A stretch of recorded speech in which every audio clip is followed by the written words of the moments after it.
El hambriento, una historia real de Día de Muertos, sé que no me van a creer. Yo tampoco lo hubiera creído hace 5 años.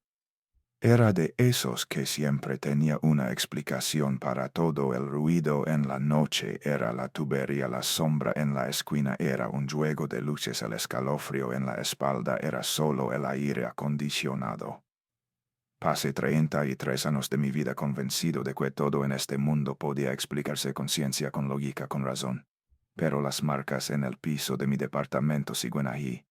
5 surcos paralelos excavados en la madera como si alguien hubiera arrastrado garras de metal. Y dentro de esos surcos todavía puedo ver el residuo de algo que no quiero nombrar. Algo que ningún análisis de laboratorio podría identificar. Algo que no debería existir. Mi nombre es Diego Mendoza. Tengo 38 años. Y hace 5 años, la noche de Día de Muertos, cometí un error que voy a pagar el resto de mi vida. Invité algo a mi casa. Y ese algo nunca se fue. Para que entiendan cómo llegué a esa noche, necesito contarles desde el principio. Desde antes de que mi vida se convirtiera en esto que ahora es una vigilia constante, un conteo regresivo hacia el 1 de noviembre de cada año, cuando sé que tendré que enfrentarlo otra vez. Cuando sé que estará allí esperándome con esos ojos blancos que no tienen pupilas pero que de alguna manera pueden ver directamente dentro de mi alma.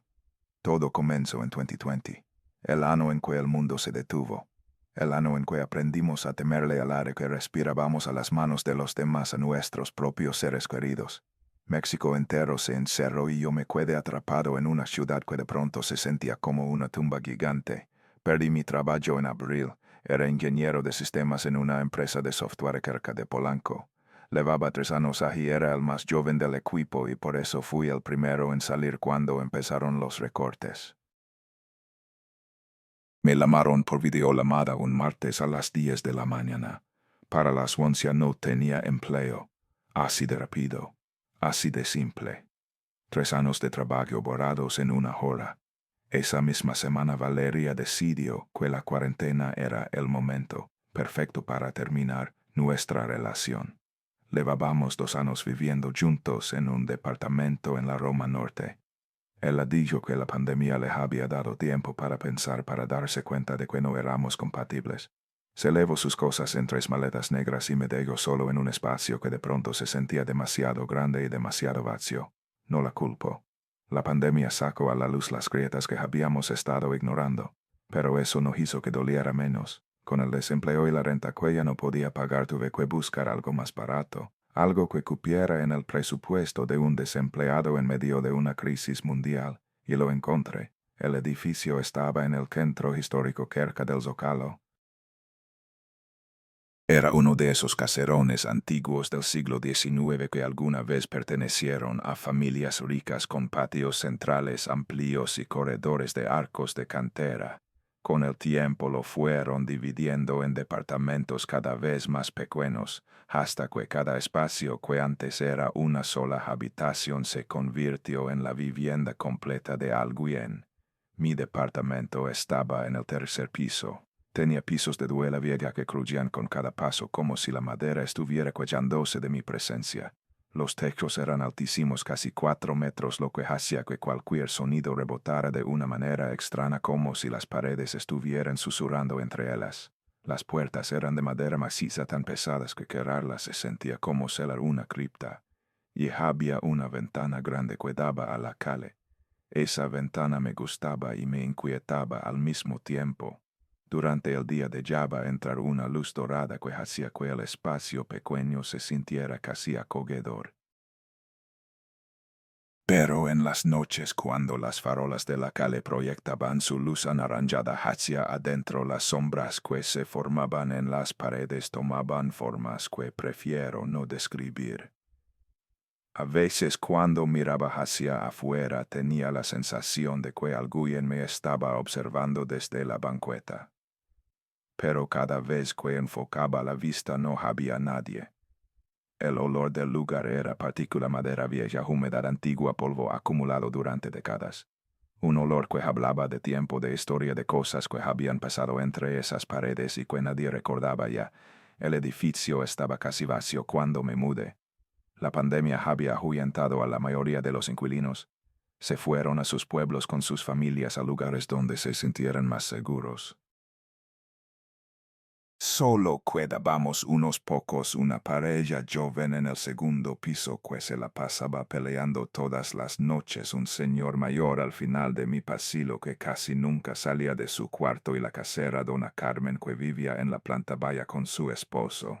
Dona Carmen era una mujer de unos 65 años con el pelo blanco recogido en un chongo apretado y ojos que parecían ver más de lo que deberían.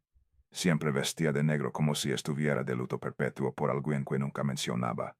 La primera vez que la vi sentí un escalofrío que no supe explicar, pero me dije que solo era una señora mexicana tradicional de esas que tienen cara de regañarte aunque no hayas hecho nada malo. No sabía que después ella sería la única razón por la que sigo vivo. El primer mes en ese departamento fue de una soledad absoluta. Conseguí trabajo remoto para una empresa en Guadalajara. El sueldo era menor que antes, pero alcanzaba para la renta y para comer. El problema era el horario. Trabajaba con un equipo en otra zona horaria, lo que significaba que estaba despierto hasta las 2 o 3 de la mañana casi todas las noches. Esa se volvió mi rutina: despertar a las 9, trabajar hasta las 3 de la madrugada, dormir, repetir, día tras día, semana tras semana. Casi no salía. La pandemia me daba la excusa perfecta para evitar el mundo exterior. La comida llegaba a mi puerta, el trabajo estaba en mi computadora. El único contacto humano que tenía era la videollamada semanal con mi madre. Ella vivía en Puebla, a unas 2 horas de la Ciudad de México. Tenía diabetes e hipertensión, lo que la ponía en el grupo de alto riesgo para el virus. Acordamos que yo no iría a visitarla hasta que la pandemia terminara. En ese momento ninguno de los dos sabía cuánto tiempo tomaría. Así que cuando le llegó noviembre, cuando le llegó el Día de Muertos, yo estaba completamente solo. Mi madre me lo llamó el 30 de octubre.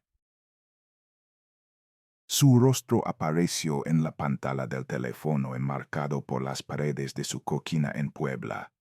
Detrás de ella podía ver el altar que ya había empezado a montar el papel picado de colores, las veladoras encendidas, la foto de mi padre en el centro. Mi padre murió cuando yo tenía 16 años. Un accidente de auto en la carretera a Veracruz. Salió de casa una mañana de martes. Me despedí de él sin mirarlo a los ojos porque estaba enojado por algo que ya ni recuerdo, y esa tarde recibimos la llamada del hospital. No alcanzó a despedirse de nadie. Esa fue la última vez que lo vi dándome la espalda mientras salía por la puerta, y yo ni siquiera le dije que lo quería. Desde entonces, cada año en Día de Muertos, mi madre montaba un altar para él. Ponía su foto favorita, la del día de su boda, rodeada de cempasúchil. Cocinaba los platillos que a él le gustaban: mole negro, tamales de rayas, arroz con leche. Encendía copal para purificar el espacio. Y yo siempre iba a casa para sentarme junto a él frente al altar para contarle a mi padre lo que había pasado en el año, para sentir que de alguna manera él todavía estaba con nosotros. Pero ese año no podía ir. Hay días en que pienso que si hubiera encontrado la manera de viajar a Puebla, nada de esto habría pasado. Pero también sé que los hubiera no sirven de nada cuando ya es demasiado tarde. Mi madre me preguntó qué iba a hacer para Día de Muertos. Le dije que no sabía, que probablemente solo descansaría. Ella se quedó calada un momento. Luego dijo con esa voz que usan las madres cuando están a punto de decirte algo importante: deberías poner algo, aunque sea simbólico. Por tu padre. Él sabría que es para él. Le dije que lo pensaría. No lo pensé. O más bien no quería pensarlo, porque en el fondo yo no creía en nada de eso. Era el típico escéptico que explicaba todo con ciencia. Los fantasmas eran alucinaciones causadas por campos electromagnéticos, las apariciones eran pareidolia, los ruidos en la noche eran la madera expandiéndose con los cambios de temperatura. Había leído suficientes artículos y visto suficientes documentales para convencerme de que lo sobrenatural no existía. Qué satisfacción tan vacía me daba tener razón en todo. Qué arrogancia tan peligrosa. El 1 de noviembre llegó como cualquier otro día. Me desperté a las 9, me hice un café, me senté frente a la computadora. Afuera la ciudad seguía extrañamente silenciosa. No había multitudes en las calles como otros años. No había música de mariachi en las plazas. No había olor a pan de muerto saliendo de las panaderías. La pandemia había robado hasta la fiesta de los muertos. Trabajé todo el día tratando de no pensar en lo que significaba esa fecha. Pero cuando empezó a caer la tarde, cuando la luz del sol comenzó a volverse anaranjada y rolliza a través de mi ventana, algo empezó a cambiar dentro de mí. Era una sensación que no podía nombrar. No era exactamente tristeza. Era más como un vacío, un hueco en el pecho que se iba haciendo más grande con cada minuto que pasaba. Como si algo me faltara y no supiera qué era. Extrañaba a mi padre. Extrañaba a mi madre. Extrañaba los días de muertos de mi infancia cuando toda la familia se reunía alrededor del altar, cuando mi abuela contaba historias de los que ya no estaban, cuando el olor del cempasúchil llenaba toda la casa y yo me sentía parte de algo más grande que yo mismo. Y de pronto, sin planearlo, me levanté de la silla y empecé a buscar algo en el departamento. No tenía cempasúchil, las florerías estaban cerradas o se habían quedado sin flores desde hacía días. No tenía copal, no tenía papel picado, no tenía pan de muerto, pero encontré una veladora. Una veladora blanca pequeña que alguien había dejado en el fondo de un cajón de la cocina, probablemente del inquilino anterior. La saqué y la puse sobre la mesita de centro de la sala. Extendí una servilleta limpia como mantel. Serví un poco de café en una taza, el café negro sin azúcar que le gustaba a mi padre. Calenté unas quesadillas que me habían sobrado de la noche anterior y las puse en un plato. Me quedé parado frente a mi altar improvisado mirándolo. Algo faltaba. La foto. Necesitaba una foto de mi padre. Saqué mi teléfono y busqué en la galería. Tenía algunas fotos viejas que mi madre me había enviado por correo años atrás, pero no tenía impresora, y todas las papelerías estaban cerradas. No importa, pensé. Mi padre sabe que esto es para él. No necesita una foto para saberlo. Ese fue mi primer error. El segundo fue no poner flores. El cempasúchil no es solo decoración, es el camino. Su olor guía a los muertos de regreso a casa, les muestra por dónde ir.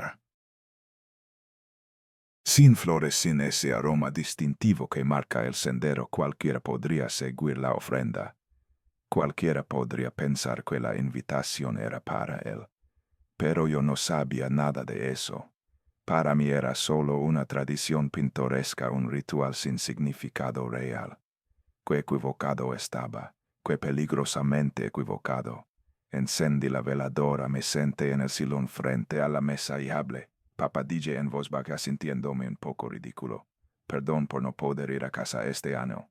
Perdón porque esta ofrenda es tan simple. Pero quería que supieras que te extraño, que siempre te extraño. Me quedé allí un momento mirando la llama de la veladora bailar en la oscuridad que empezaba a llenar el departamento. Luego me levanté y volví a mi computadora. No noté que cuando le di la espalda al altar la llama se agitó violentamente como si alguien hubiera soplado sobre ella. No noté que la temperatura del departamento bajó varios grados en un instante. No noté que en el reflejo de la ventana algo se movió en las sombras detrás de mí. No noté nada, porque estaba demasiado ocupado creyendo que el mundo funcionaba según mis reglas. Esa noche me acosté tarde como siempre. Eran casi las 2 de la mañana cuando finalmente cerré la laptop y me fui a la cama. No cerré la puerta de mi cuarto. Nunca lo hacía. Era uno de los placeres de vivir solo, no tener que cerrar puertas, no tener que esconderse de nadie. La oscuridad del cuarto no era total. Por la ventana del pasillo que daba a la calle entraba un poco de esa luz anaranjada de las farolas. Podía ver la silueta de los muebles, el marco de la puerta abierta, un fragmento de la sala al final del corredor. Me acosté de lado como siempre. Cerré los ojos, y entonces lo escuché, pasos, muy suaves, muy lentos, como si alguien estuviera caminando descalzo sobre la duela de la sala. Abrí los ojos, el corazón me empezó a latir más rápido, pero me obliga a quedarme quieto. Será la pareja del segundo piso, pensé. El sonido debe estar subiendo por el piso de madera vieja. Estos edificios antiguos transmiten el sonido de maneras extrañas. Los pasos continuaron. 3, 4, 5. Luego se detuvieron. Silencio. Esperé conteniendo la respiración. Nada. Es el edificio, me dije. La madera se expande y se contrae con los cambios de temperatura. Eso es todo. Física básica. Nada sobrenatural. Cerré los ojos otra vez. Pasaron unos minutos. Estaba empezando a quedarme dormido cuando lo escuché de nuevo. Pero esta vez no eran pasos. Era una respiración. Muy cerca. Justo afuera de la puerta de mi cuarto, una respiración lenta, pesada, húmeda, como la de alguien que tiene los pulmones llenos de líquido, como la de alguien que lleva mucho tiempo sin respirar y apenas está recordando cómo hacerlo. Me quedé paralizado en la cama. No podía moverme, no podía gritar. Solo podía escuchar esa respiración que entraba y salía a menos de 2 metros de donde yo estaba acostado. Es mi imaginación, pensé con desesperación. El cerebro procesa mala información auditiva cuando está a punto de dormirse. Se llama hipnagogia. Es un fenómeno documentado. Tiene una explicación científica perfectamente racional. La respiración se detuvo. Silencio, un silencio tan profundo que podía escuchar mi propio corazón latiendo en mis oídos. Luego nada. Me quedé despierto otra hora, tal vez más con los ojos clavados en el rectángulo oscuro de la puerta. Pero no pasó nada más. Cuando finalmente me dormí tuve un sueño. En el sueño estaba acostado exactamente donde estaba en la realidad, en mi cama, en mi cuarto, viendo hacia la puerta abierta. Todo era igual: la luz anaranjada que entraba por la ventana, las sombras en las paredes, el silencio de la noche. Pero había algo afuera, no en el pasillo, afuera del edificio, en la calle. Desde mi posición a través de la puerta y del corredor podía ver un fragmento de la ventana grande de la sala, y más allá de la ventana, en la banqueta, había una figura, una silueta negra. No era una persona normal. Era una forma hecha de oscuridad absoluta, como si alguien hubiera recortado un pedazo de la noche y lo hubiera pegado en la realidad. No tenía rasgos, no tenía ropa, no tenía nada que lo identificara como humano. Solo la forma alta, muy alta, delgada, ligeramente encorvada hacia adelante, y estaba mirando hacia mi departamento, no hacia mí, hacia el altar. En el sueño sentí como esa mirada invisible se clavaba en la mesita donde había puesto la veladora, el café, las quesadillas. Sentí su hambre, una hambre antigua, desesperada, como la de algo que lleva siglos sin comer y finalmente ha encontrado comida. Desperté de golpe. Miré el reloj en la mesita de noche. 3:17 de la mañana. La hora del diablo, susurró una voz en mi cabeza. La voz de mi madre de años atrás, contándome que las 3 de la mañana es cuando la barrera entre el mundo de los vivos y el de los muertos es más delgada. Superstición, me dije, solo superstición. Pero entonces lo escuché, no en el sueño, en la realidad. Chac, chac, chac, el sonido venía de la sala. Algo estaba comiendo en mi departamento. Me quedé inmóvil en la cama con el corazón latiéndome en los oídos como un tambor de guerra. El sonido continuaba rítmico, insistente, viniendo desde algún lugar más allá de la puerta abierta de mi cuarto.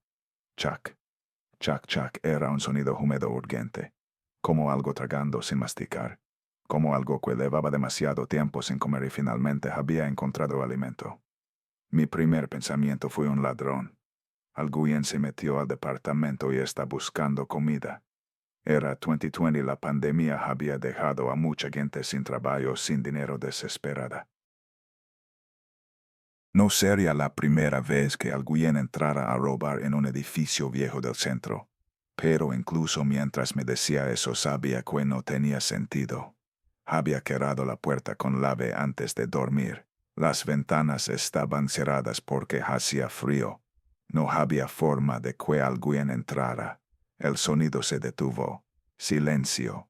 Un silencio tan denso que podía sentirlo presionando contra mis tímpanos. Espere, 1 minuto, 2, 3, nada. Es mi imaginación, me dije. Todavía estoy medio dormido. El cerebro a veces reproduce sonidos del sueño incluso después de despertar. Hay estudios sobre eso. Tiene una explicación perfectamente científica. Me obligué a respirar profundo, a calmarme, a pensar con lógica. Necesitaba verificar. Necesitaba levantarme, encender las luces y comprobar que no había nada en la sala. Solo así podría volver a dormir. Me levanté de la cama con las piernas temblando. Caminé hacia la puerta de mi cuarto, cada paso en la duela vieja produciendo un crujido que me parecía ensordecedor. Me asomé al pasillo. La luz anaranjada de las farolas entraba por la ventana de la sala proyectando sombras alargadas sobre las paredes. Podía ver la silueta de los muebles, el sillón, la mesa de centro, el librero contra la pared. Todo parecía normal. Caminé por el pasillo, el corazón todavía acelerado. Llegué a la sala y encendí la luz. El foco parpadeó 3 veces antes de encenderse por completo. Nunca había hecho eso antes. Miré alrededor. El sillón estaba donde siempre. El librero no se había movido. La ventana seguía cerrada, el cerrojo en su lugar, y la mesita de centro donde había puesto mi altar improvisado estaba exactamente como la había dejado.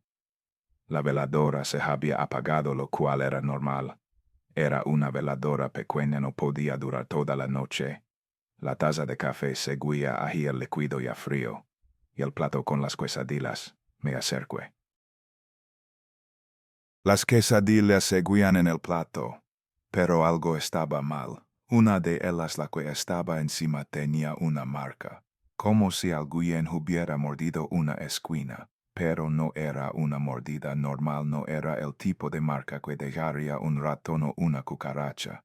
Era una marca grande del tamaño de una boca humana con bordes irregulares donde la tortilla se había desgarrado en lugar de cortarse limpiamente, como si alguien hubiera hundido los dientes y arrancado un pedazo con desesperación. Ratones, pensé inmediatamente. Este edificio tiene más de 100 años, seguro está lleno de ratones. Eso es todo. Un ratón grande encontró la comida y mordió un poco. Pero los ratones no dejan marcas así. Los ratones roen, no muerden. Y los ratones no pueden alcanzar un plato sobre una mesa de esta altura. Me quedé mirando la quesadilla mordida durante un largo rato tratando de encontrar una explicación que tuviera sentido. No la encontré. Finalmente recogí el plato, tiré las quesadillas a la basura, lavé la taza y guardé la veladora en el cajón de donde la había sacado. Quit la servilleta que había usado como mantel y la eché al cesto de ropa sucia. No más saltarme, dije. No más de estas tonterías.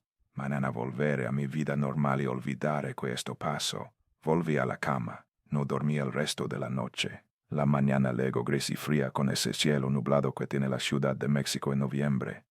Me levanté sintiéndome como si no hubiera dormido en días. Me hice un café cargado y me senté frente a la computadora a trabajar. Traté de convencerme de que todo había sido producto del estrés y la falta de sueño.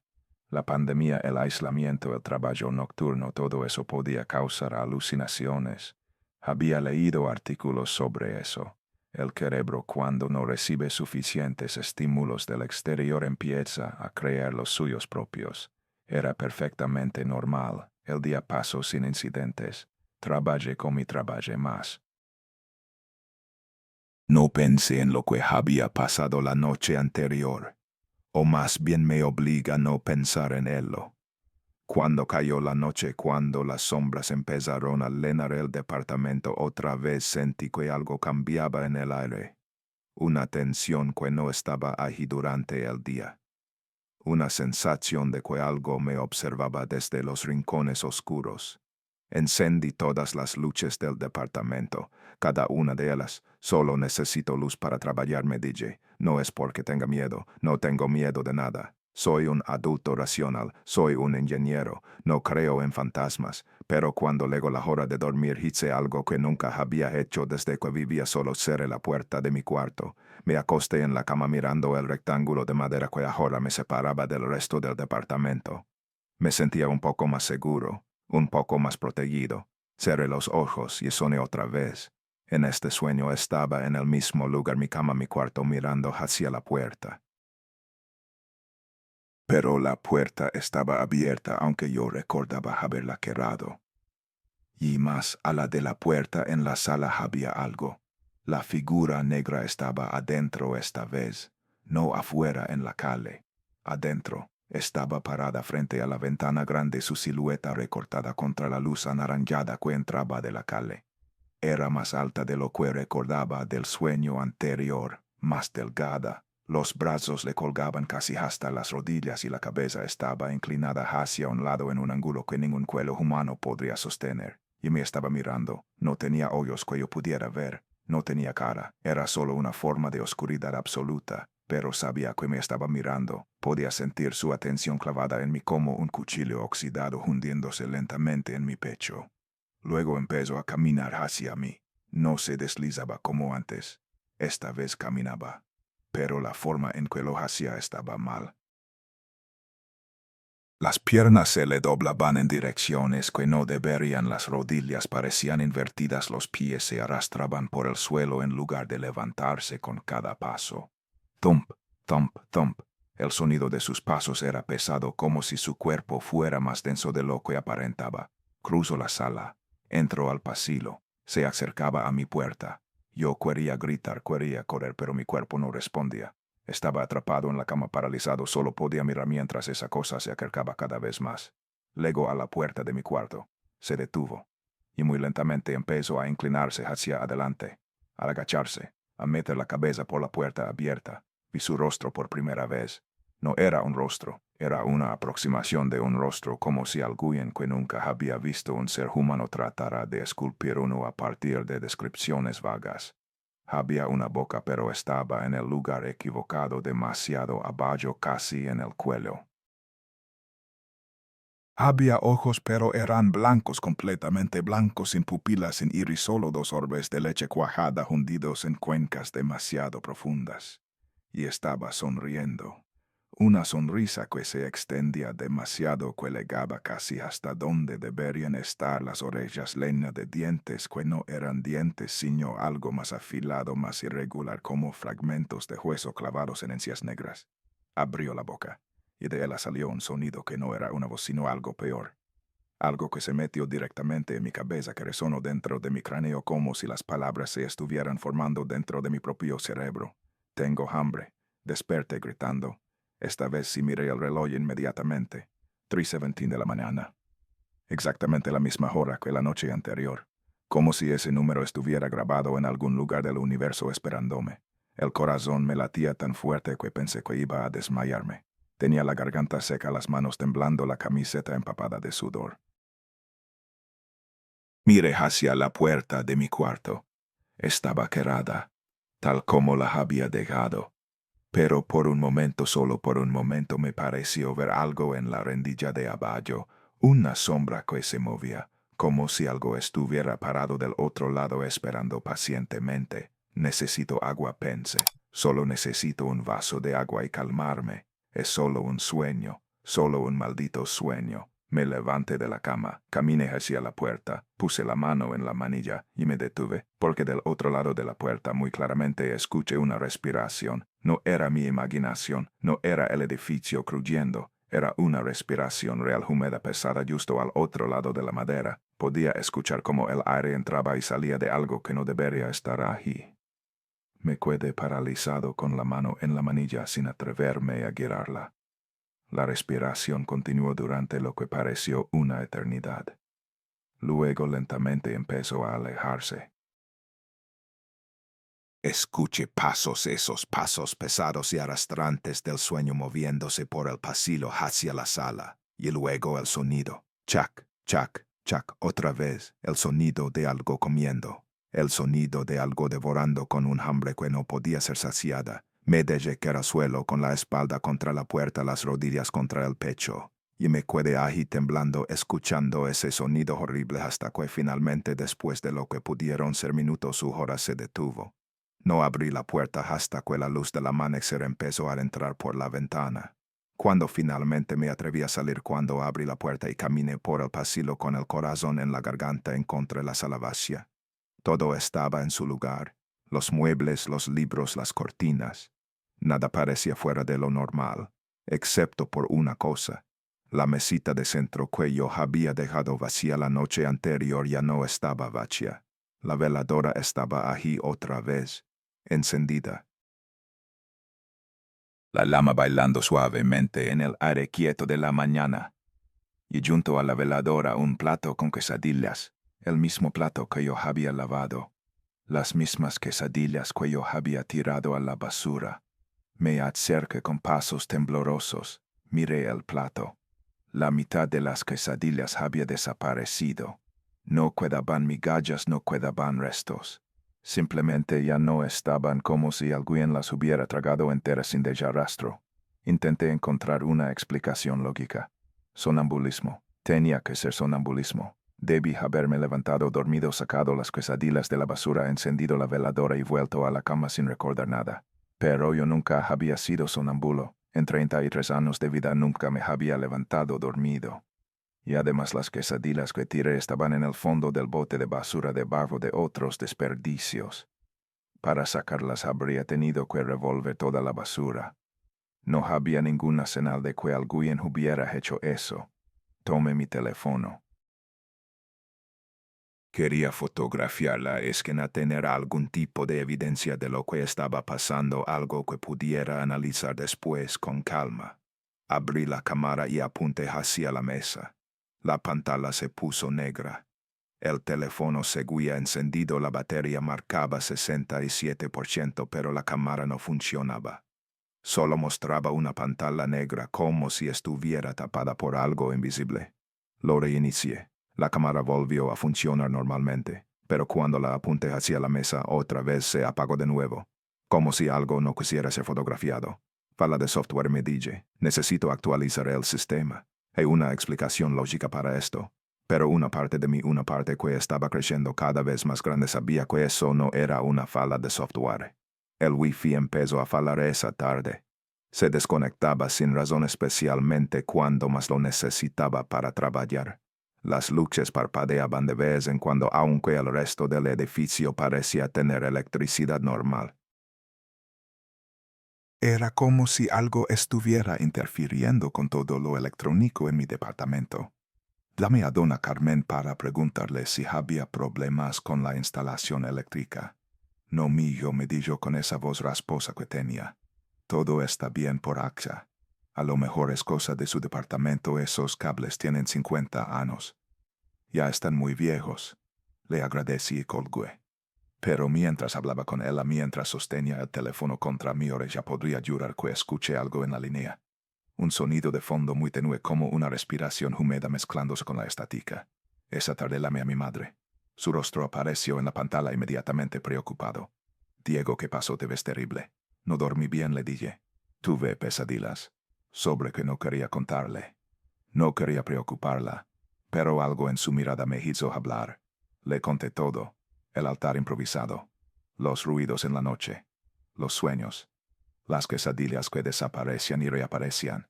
La veladora que se encendía sola.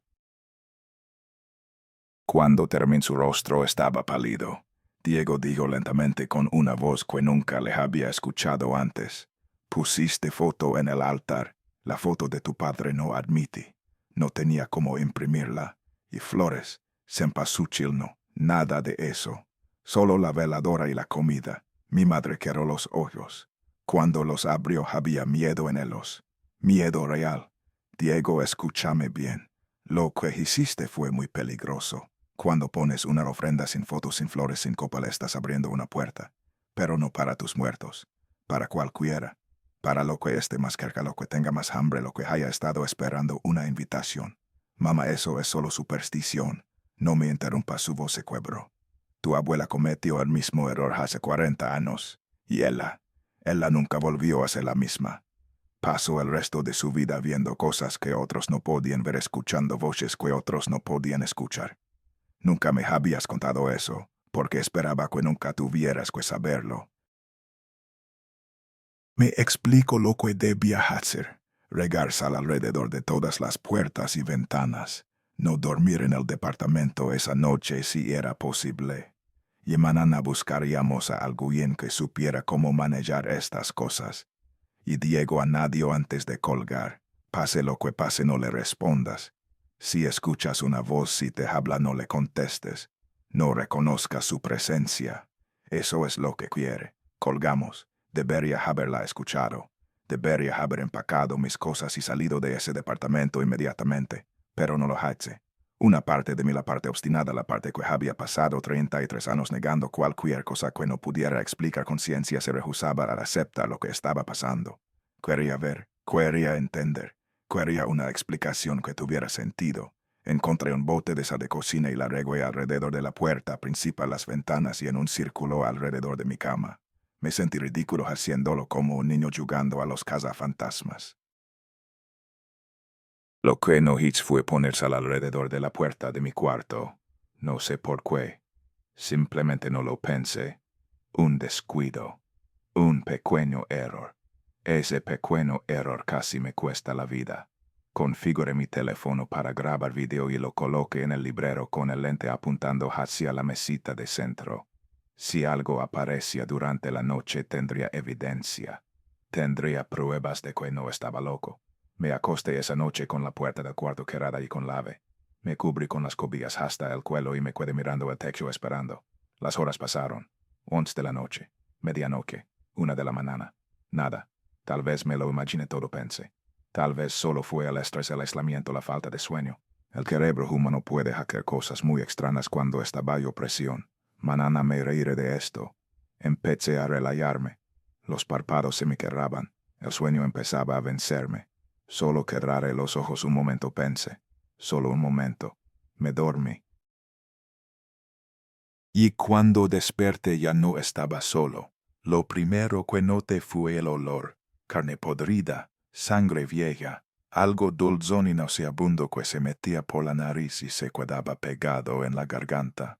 Era el olor de la muerte, pero no de una muerte limpia.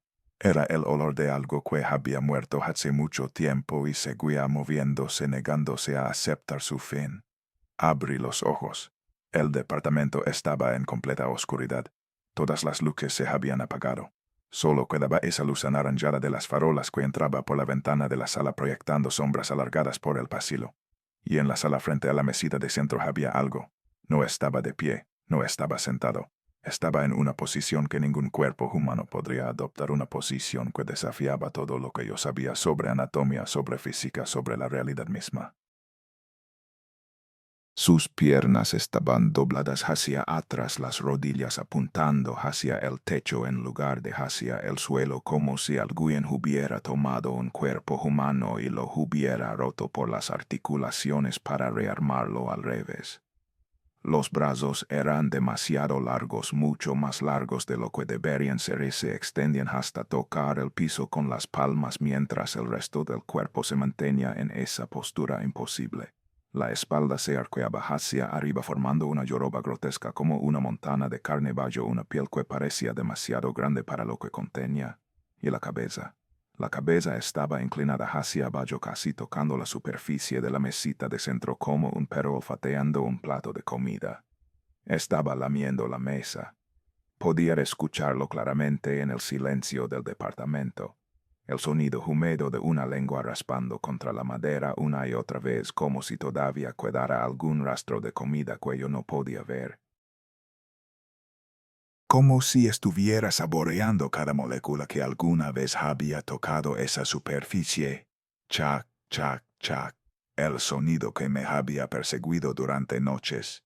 El sonido que había tratado de explicar con lógica, conciencia, con cualquier cosa que me permitiera seguir creyendo que el mundo funcionaba de la manera en que siempre había pensado. Ahora sabía que lo producía. Y era mucho peor de lo que había imaginado. Me quedé paralizado en el sillón donde me había quedado dormido. No podía moverme, no podía gritar, apenas podía respirar. Solo podía mirar a esa cosa mientras seguía lamiendo con una desesperación que me revolvía el estómago. La luz anaranjada de la calle le daba a su piel un tono enfermizo, porque si tenía piel, aunque no era como ninguna piel que yo hubiera visto. Era gris, de un gris que ni siento como el de la carne que lleva demasiado tiempo muerta. Estaba arrugada, colgando en pliegues como si hubiera pertenecido a algo mucho más grande y ahora sobrara por todas partes. En algunos lugares se había desprendido, revelando algo negro y húmedo debajo, algo que parecía músculo podrido o tal vez algo peor. Se parecía a la piel del pollo hervido cuando empieza a separarse del hueso. Esa textura fibrosa descompuesta que se deshace al tocarla. La comparación me dio náuseas. La cosa seguía lamiendo la mesa aparentemente sin notar mi presencia. O tal vez sí me había notado y simplemente no le importaba. Tal vez yo era tan insignificante para ella como una mosca en la pared. algo que podía devorar cuando terminara con lo que estaba haciendo. Tenía que salir de ahí. El pensamiento atravesó el pánico como un rayo de claridad. Tenía que levantarme, tenía que llegar a la puerta, tenía que salir del departamento y no volver nunca. Moví un pie. La duela crujió.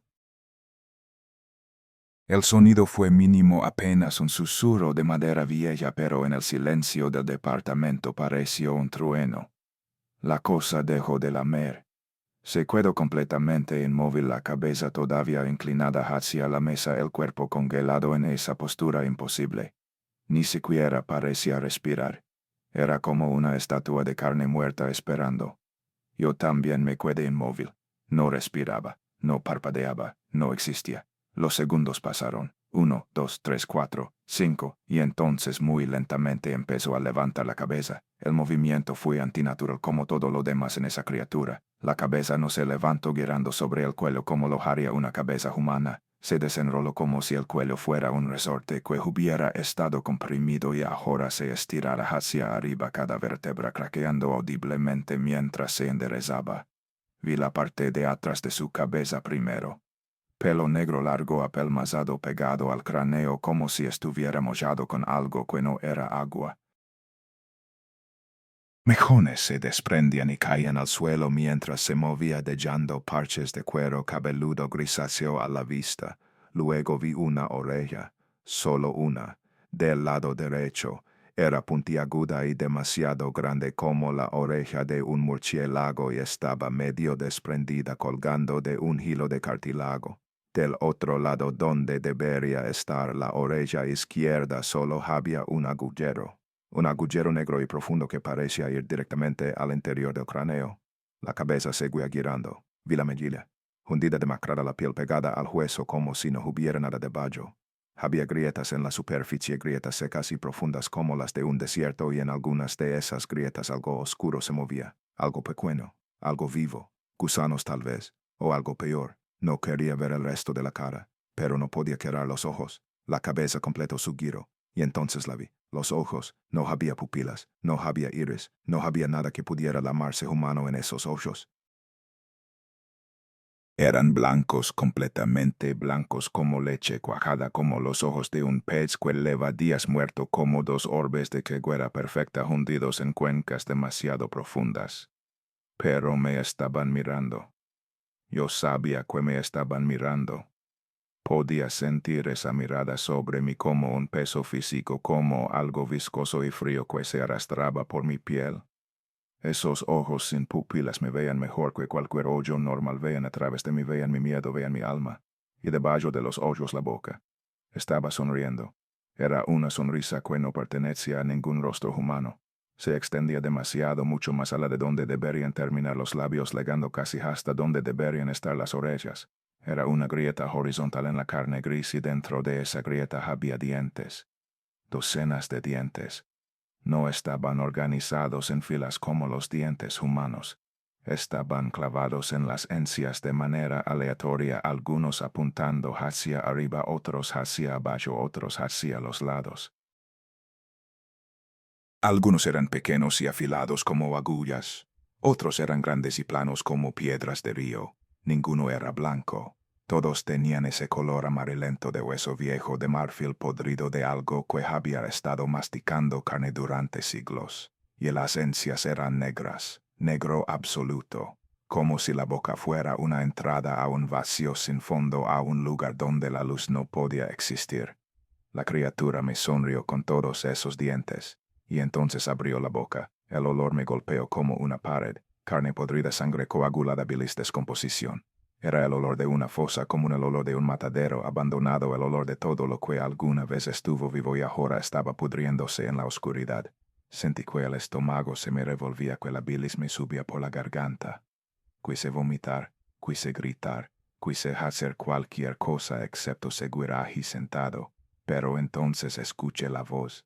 No vino de la boca de la criatura. No era un sonido que entrara por mis oídos.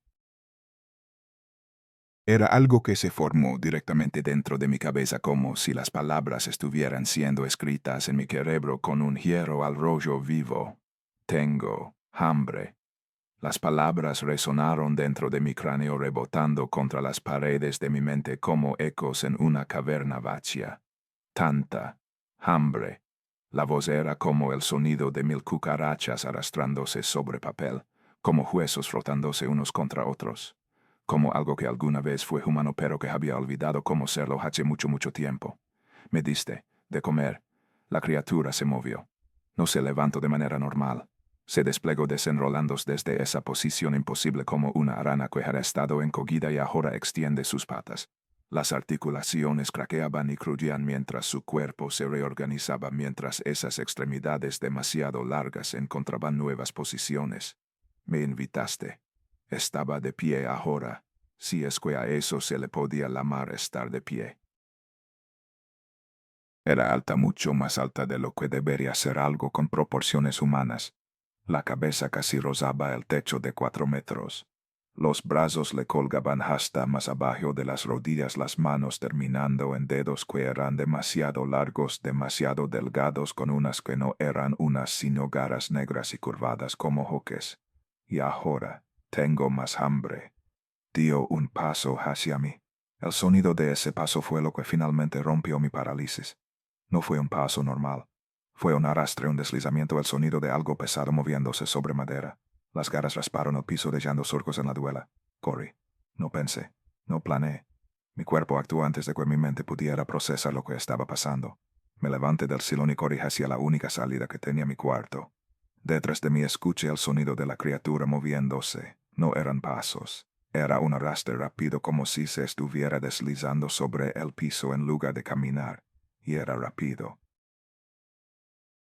Mucho más rápido de lo que algo de ese tamaño debería poder moverse.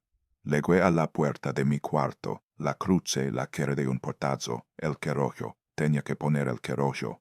Mis manos temblaban tanto que no podía encontrar el pestillo. Lo busqué a ciegas en la oscuridad, los dedos resbalando sobre la madera, el corazón latiendo tan fuerte que lo sentía en la garganta, en las sienes, en cada parte de mi cuerpo. El pestillo. Lo encontré, lo giré. Un segundo después algo golpeó la puerta. El impacto fue tan fuerte que la puerta entera se sacudió en su marco. Yo salté hacia atrás tropezando con algo en el suelo, cayendo de espaldas. Mi codo golpeó al piso con fuerza, enviando una ola de dolor por todo mi brazo. Otro golpe. La madera crujió. El marco protestó. Polvo cayó del techo. Otro golpe. Y otro. Cada impacto era más fuerte que el anterior. Podía ver cómo la puerta se combaba hacia adentro con cada golpe, cómo la madera vieja empezaba a agrietarse bajo la presión. No iba a aguantar. La puerta no iba a aguantar. Me arrastré hacia atrás, alejándome de la puerta hasta que mi espalda golpeó contra la pared del fondo. No había a dónde ir. No había salida. La ventana de mi cuarto daba a un callejón 3 pisos abajo. Saltar sería suicidio. Estaba atrapado. Los golpes se detuvieron. Silencio. Un silencio tan profundo que podía escuchar mi propio corazón latiendo, mi propia sangre corriendo por mis venas, mi propia respiración entrecortada y aterrorizada. Luego el sonido de arenazos. Garras raspando madera. De abajo hacia arriba. De arriba hacia abajo. Crack, crack, crack. El sonido era metódico, paciente. Como si lo que estaba del otro lado tuviera todo el tiempo del mundo.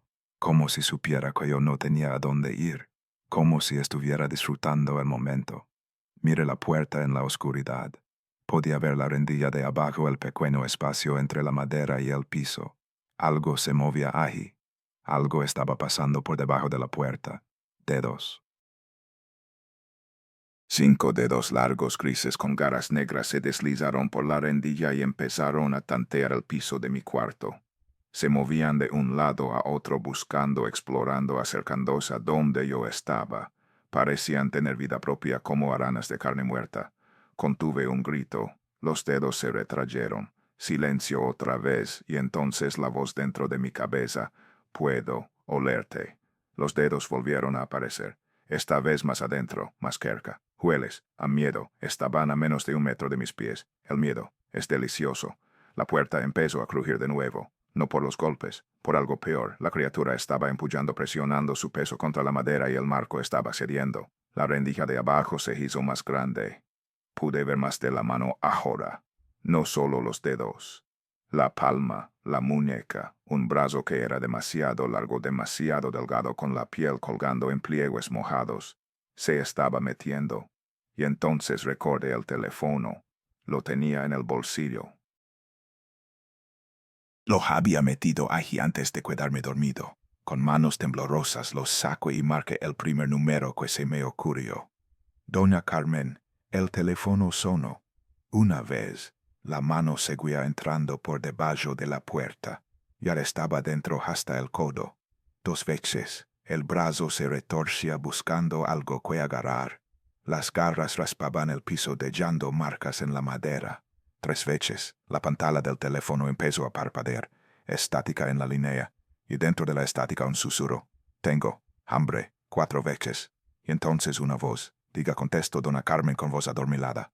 Dona Carmen, grité, ya sin importarme si la criatura me escuchaba. Hay algo en mi departamento. Hay algo tratando de entrar a mi cuarto. Por favor, venga. Por favor, ayúdeme. Silencio en la línea. Un silencio que duró una eternidad. Luego su voz completamente despierta ahora. ¿Cómo es? Descríbamelo. No sé. Es grande. Es gris. Tiene ojos blancos y muchos dientes y... Lo invito usted. Puso una ofrenda sin fotos y admití la vergüenza mezclándose con el terror. Sí lo hice. Madre de Dios. Escúcheme bien. Voy para Ala. Mi esposo va conmigo. Pero usted tiene que aguantar. Tiene sal en el cuarto, no está afuera. No puse sal aquí. Algo de plata. Un crucifijo. Algo bendito no. No tengo nada. Escuche a Dona Carmen maldecir en voz baja palabras que nunca esperé escuchar de una mujer de su edad. Luego dijo aguante. Vamos para Ala. No le hable. No reconozca su presencia. Solo aguante. La línea se cortó. El brazo dentro de mi cuarto había avanzado más. Ya estaba hasta el hombro. Podía ver parte del rostro de la criatura asomándose por la rendilla ahora más grande. Un ojo blanco brillando en la oscuridad como una luna enferma mirándome fijamente. Me encontré. La voz en mi cabeza era casi juguetona ahora, como un gato que ha acorralado a un ratón y está disfrutando el momento antes de atacar. No puedes escapar. Los dedos se cerraron alrededor de mi tobillo. El contacto fue como tocar hielo y fuego al mismo tiempo. Un frío que quemaba, que se metía bajo la piel y llegaba hasta los huesos. Grité, traté de apartarme, pero el agarre era demasiado fuerte. Las garras se hundieron en mi pantorrilla. 3 líneas de dolor puro atravesaron mi pierna. Sentí como las garras rasgaban la piel, como la sangre empezaba a brotar caliente sobre mi piel fría. Grité otra vez, un grito que no sonaba humano ni siquiera a mis propios oídos. Eres mío. La criatura tiró de mi pierna arrastrándome hacia la puerta, hacia la rendilla que ahora era lo suficientemente grande para que pudiera meter la cabeza. Y entonces escuché algo. Pasos en el pasillo del edificio. Voces. Alguien golpeando la puerta principal de mi departamento. Señor Diego, abra la puerta. Doña Carmen. La criatura se detuvo. Pude sentir su frustración, su rabia. Estaba tan cerca de conseguir lo que quería. Los golpes en la puerta principal continuaron, más fuertes ahora. Vamos a entrar, gritó una voz masculina, el esposo de Doña Carmen. La criatura me soltó. El alivio fue tan intenso que casi me desmayé. La sangre seguía brotando de mi pantorrilla, pero ya no me importaba. Lo único que importaba era que esa cosa ya no me estaba tocando. Volveré. La voz en mi cabeza era una promesa, una amenaza, una certeza absoluta. Siempre vuelvo. Y entonces se movió, no hacia mí, hacia la puerta que había estado tratando de derribar. Se retrayó, se comprimió, se dobló de maneras que ningún cuerpo debería poder hacer y en un instante había desaparecido de la rendilla. Escuché el sonido de algo arrastrándose rápidamente por la sala hacia la cocina hacia. No sabía hacia dónde. Luego nada. La puerta principal de mi departamento se abrió de golpe. Escuché pasos corriendo por la sala, por el pasillo. La puerta de mi cuarto danada, pero todavía en su lugar, se abrió. Doña Carmen estaba allí vestida con una bata negra, el pelo blanco suelto y despeinado. Detrás de ella su esposo, un hombre mayor con barba gris y un revólver antiguo en la mano. y al lado de ellos el señor Julian, el vecino del final del pasillo, con una linterna grande. Alguien encendió la luz del cuarto. Doña Carmen me miró. Miró el hueco en la puerta. Miró la sangre en mi pierna. Se fue, dijo, pero no por mucho tiempo. Me ayudaron a levantarme. Mis piernas no querían sostenerme. Temblaba tanto que apenas podía caminar. Me sacaron del cuarto y me llevaron a la sala. Alguien encendió todas las luces. El esposo de Dona Carmen revisó cada rincón del departamento con su revólver listo. No hay nada, anunció finalmente.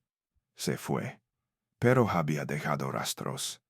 En el piso de la sala, desde la mesita de centro hasta la puerta de mi cuarto, había una línea de algo húmedo y viscoso. Un rastro como el que dejaría un caracol gigante. Brillaba bajo la luz artificial con un tono verdoso enfermizo, y en la puerta de mi cuarto, en la madera destrozada, había marcas de garras. 5 surcos profundos que habían atravesado la madera como si fuera mantequilla. Dona Carmen se arrodilló frente a mí examinando las heridas en mi pierna. 3 cortes paralelos no muy profundos, pero sangrando bastante. Lo toco, dijo, su voz apenas un susurro. Lo marco. ¿Qué significa eso? Pregunté. Significa que ahora puede encontrarlo donde quiera que vaya. Significa que ya no hay lugar donde pueda esconderse de eso. Me limpió las heridas con alcohol que saco de algún lugar. El ardor fue intenso, pero bienvenido. Me hacía sentir vivo. Cuénteme qué hizo, dijo Dona Carmen. Desde el principio, le conté todo. La ofrenda sin foto, sin flores, sin copal, las primeras noches de ruidos, los sueños, las quesadillas que aparecían y desaparecían, las marcas en el piso. Todo, cuando termine, él asintió lentamente. Es lo que pensaba. Usted abrió una puerta y algo la cruzó. Algo que no era su padre ni nadie de su familia. Algo que estaba esperando una invitación desde hace mucho, mucho tiempo. ¿Qué es? Pregunté. ¿Qué es esa cosa? En México los llamamos los otros. Los que no tienen familia. Los que nadie recuerda. Los que murieron solos, sin amor, sin nadie que pusiera una veladora por ellos. Vagan durante las noches de Día de Muertos buscando ofrendas, buscando el calor de la vida que ya no tienen. Hizo una pausa mirando hacia la ventana oscura. La mayoría son inofensivos, tristes, solitarios, pero inofensivos. Se conforman con el olor de la comida, con la luz de una veladora, con un momento de reconocimiento. Pero algunos han olvidado lo que eran. El hambre los ha consumido. Se han convertido en algo que ya no es humano, algo que solo existe para alimentarse. Y lo que usted invitó es uno de esos. Algo muy antiguo. Algo muy hambriento. Porque vino a mi departamento, pregunté. Hay miles de ofrendas en la ciudad, porque usted dejó la puerta abierta de par en par. Una ofrenda sin foto es una invitación sin nombre. Cualquiera puede entrar. Y usted no puso flores, así que no había camino que seguir, no había olor que lo guiara hacia los suyos. Solo había comida y una puerta abierta. Se inclinó hacia adelante mirándome directamente a los ojos. Pero lo peor que hizo fue no poner copal. El copal purifica el espacio, mantiene alejado lo que no debe estar. Sin copal usted estaba completamente desprotegido. Era como dejar la puerta de su casa abierta en el peor barrio de la ciudad con un letrero que dijera, bienvenidos. ¿Qué puedo hacer? Dije entonces. ¿Cómo me deshago de esto? No puede. Una vez que algo así lo encuentra, una vez que lo ve, una vez que prueba lo que usted le ofreció, no se va. Lo marca, lo recuerda. Miro las heridas en mi pierna. Cada año cuando llega el Día de Muertos volverá a buscarlo. Donde quiera que esté, donde quiera que vaya. Esas marcas son su firma, su manera de decir que usted le pertenece. Entonces no hay nada que pueda hacer. Estoy condenado. Doña Carmen negó con la cabeza. No dije eso.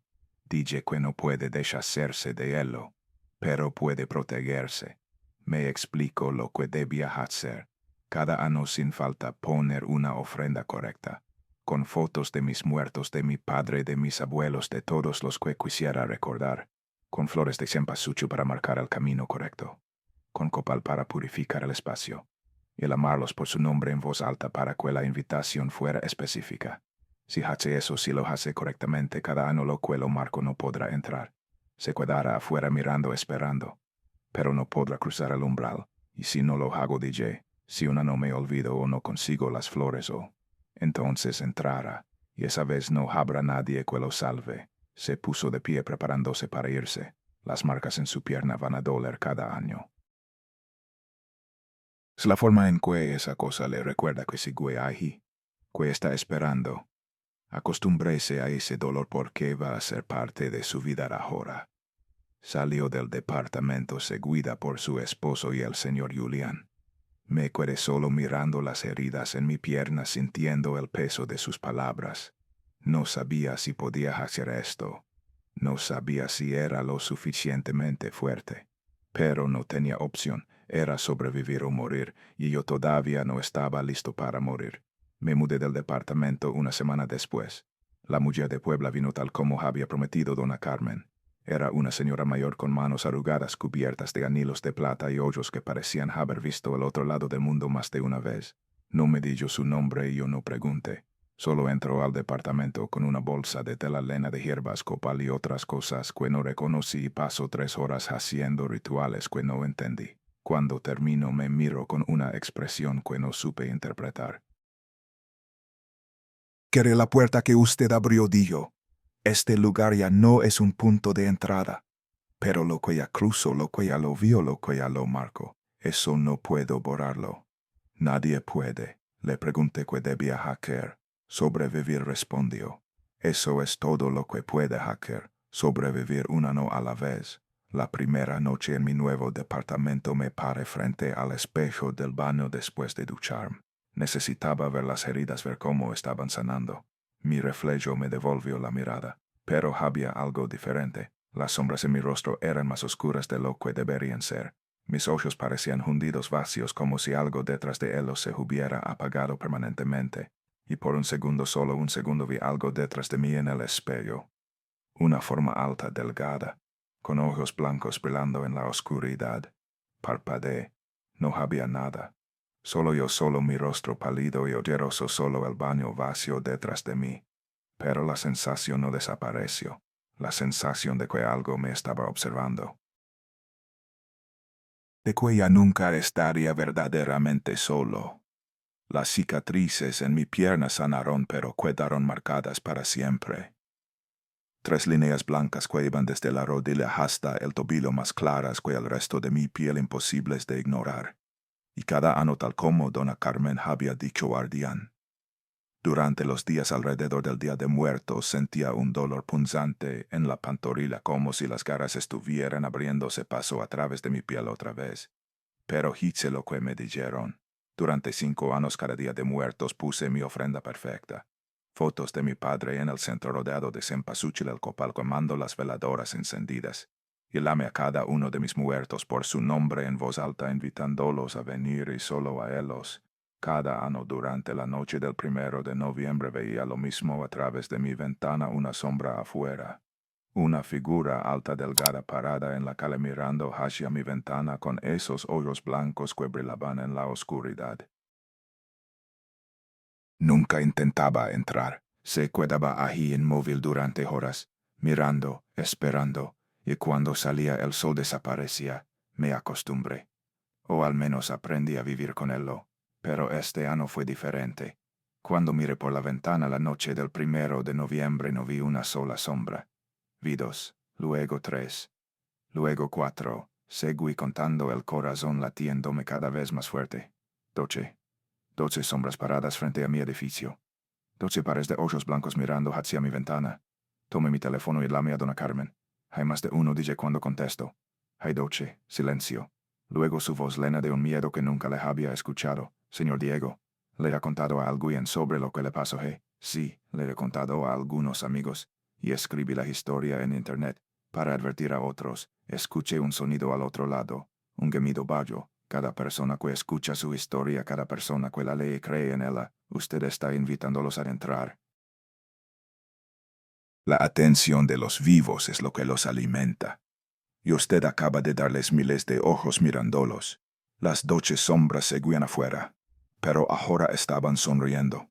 Y entonces las luces de mi departamento parpadearon. 1 vez, 2 veces, 3 veces. Y escuché pasos. Pero no venían de afuera. Venían de adentro. De mi propia cocina. Gracias por contar nuestra historia. La voz resonó en mi cabeza. No una voz. 12 voces hablando al unísono. Gracias por darnos más gente que visitar. Miré hacia la cocina. Algo se movía en la oscuridad. Algo estaba entrando. Y en ese momento supe que mi historia no era solo para mí. Era para ti. Para ti que estás escuchando esto ahora mismo. Para ti que has llegado hasta el final. Para ti que ahora sabes que existen. Porque si me estás escuchando, si has creído aunque sea un poco en lo que he contado, entonces ya es demasiado tarde. Ellos saben que estás ahí. Y cuando llegue el día de muertos, cuando pongas tu ofrenda, cuando enciendas tus veladoras, asegúrate de hacerlo bien. Pon las fotos, pon las flores, quema el copal. Llama a tus muertos por su nombre, porque si dejas una puerta abierta, ellos vendrán. Y una vez que vienen, una vez que deben, nunca se van. Créeme, yo lo sé, porque todavía puedo escucharlos, ahora mismo, respirando, esperando, y tienen mucha hambre.